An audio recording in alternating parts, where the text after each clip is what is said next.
Hey, what's up and welcome to Galaxy 360, and today we'll be unboxing and taking a first look at the brand new Samsung Galaxy F62. So this is a brand new mid-range smartphone with a very special SoC which we'll find out very soon. So let's get started.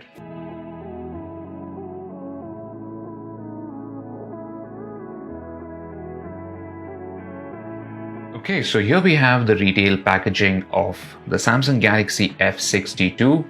Pretty simple packaging all around, just a big bold Galaxy name here on the side. And we have the image of the phone, and that's pretty much it.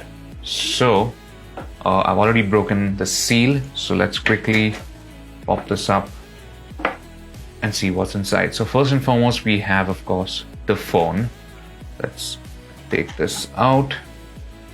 There we go. We'll take a closer look at this just a bit. But in the box, we have a USB Type-C to USB Type-C cable. And we have what looks like a fast charger. Yes, it says super fast charging. And this should be the 25-watt fast charger that Samsung bundles. Hidden away in the lid of the box is a little compartment that's easy to miss. Now in here you have some guides and the SIM eject tool, but no case. Here we have a closer look at the F62. Let's peel off this layer.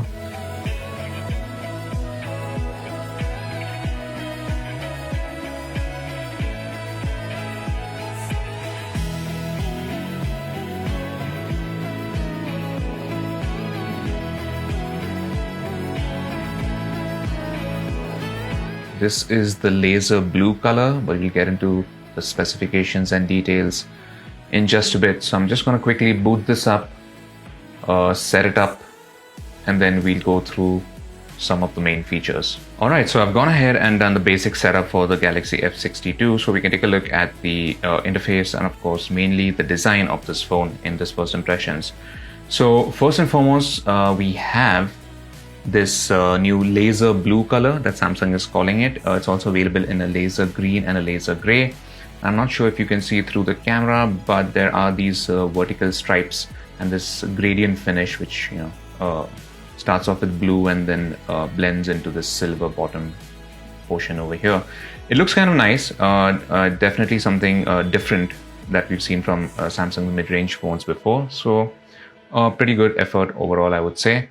Now this is still a polycarbonate back, or as Samsung calls it, a glastic finish. So this is still a polycarbonate frame overall and including the back as well. Now this is fairly a chunky phone, as you can tell, and it's definitely not the camera adding 10 pounds. It is a pretty thick phone. It measures around 9.5 millimeters in thickness, and this is something that you are going to notice the moment you pick it up. It's also kind of heavy, on the heavier side, I would say, around 218 grams. Although so far it's not feeling too heavy. Again, I've just taken it out of the box and I've not really used it as much. So only time will tell if it's, uncomfortably heavy to use over longer periods of time. But overall, there is a reason again for this thickness and this weight as well, which we'll get to in just a bit. Now, let's look at some of the physical buttons. We have a fingerprint sensor and the volume button on the right hand side. This is also the power button. So you don't get an in-display fingerprint sensor. You'll have to settle for this capacitive side-mounted fingerprint sensor, which should be fine. Over to the left side, we have a slot for the two SIMs, and there's also a dedicated slot for a micro SD card. Down at the bottom, there is a 3.5 millimeter headphone jack, a USB Type-C port, and of course the speaker grill. Now coming to the front, we have a pretty large 6.7-inch Super AMOLED Plus display. This is a full HD resolution display, but again the refresh rate sadly is just 60 Hz. Samsung hasn't used a higher refresh rate on this phone, and of course you don't get any in-display fingerprint sensor either. However, the display is flat. There is no curved on the side, so it should be easier to use, especially single-handedly, which is good. We have a hole punch cutout in the front for the 32 megapixel selfie camera, and we'll get to the rear cameras in just a bit.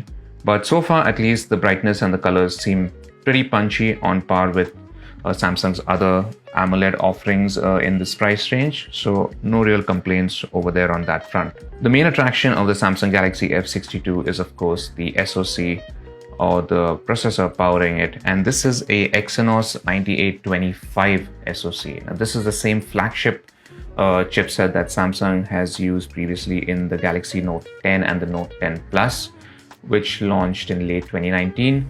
So even though it might seem a little old, it's still a pretty powerful chipset, and it's nice to see something like this in a mid-range device.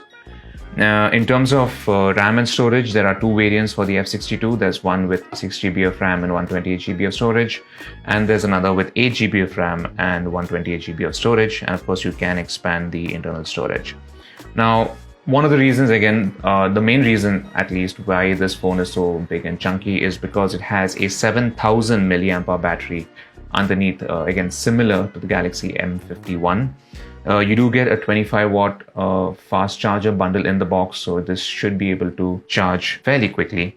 In terms of software, you get One UI 3.1, which is based on Android 11, so the experience should be similar to what we recently saw on the Galaxy S21 Ultra, which also came with One UI 3.1.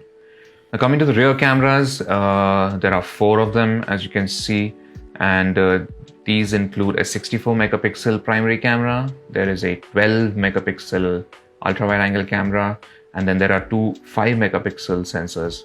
This includes a depth sensor, and then you have a macro camera as well. Now, Samsung has added some of its flagship camera features in this. One of them includes a single take, which basically takes multiple photos from multiple sensors at the same time as the action is unfolding, so you get different variety of and perspective photos by a single click. So that's been it for my quick unboxing and first look at the brand new Samsung Galaxy F62. We will be bringing you the full review of the smartphone very soon, so stay tuned for that. And as always, thanks for watching, and for all things tech, log on to gadgets360.com.